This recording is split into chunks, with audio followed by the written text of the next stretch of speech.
G'day, welcome to Partakers. Today we start a Sunday series where we are reading from a book by Brother Lawrence, The Practice of the Presence of God. This book is available for you to freely download at various websites. Brother Lawrence lived in the 1600s, and this book of his details about how a person can benefit from the steady and soothing connection with God and to God. We have much to learn in the 21st century from this 17th century brother in Christ, and that is what we hope each of us will gain from these conversations and letters recorded for us. Brother Lawrence gives open advice, and we will see his passion for spiritual concerns as he goes about his work in the monastery, in the kitchens, and as a cobbler. In these recordings, we see how he rejoices in the mundane duties.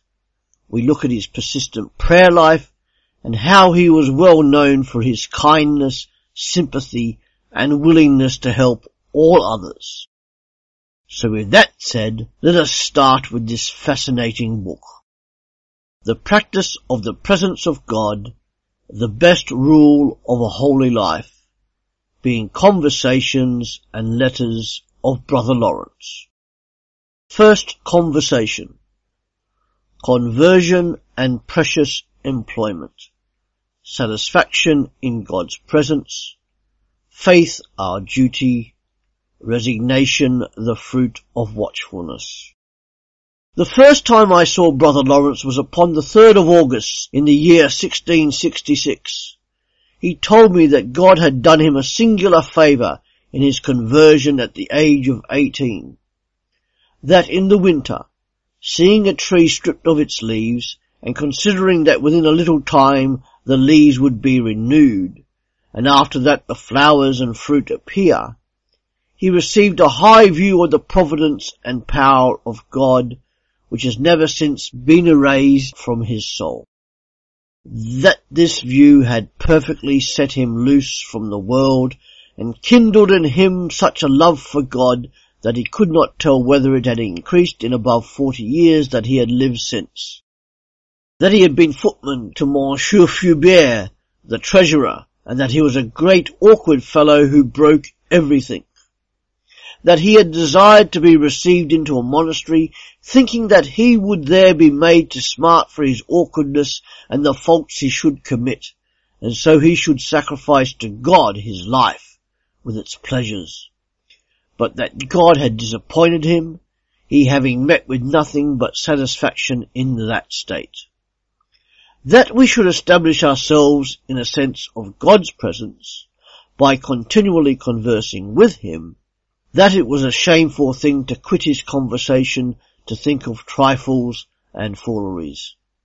That we should feed and nourish our souls with high notions of God, which would yield us great joy in being devoted to him. That we ought to quicken, that is, to enliven our faith. That it was lamentable we had so little, and that instead of taking faith for the rule of their conduct, men amused themselves with trivial devotions which changed daily. That the way of faith was the spirit of the church, and that it was sufficient to bring us to a high degree of perfection.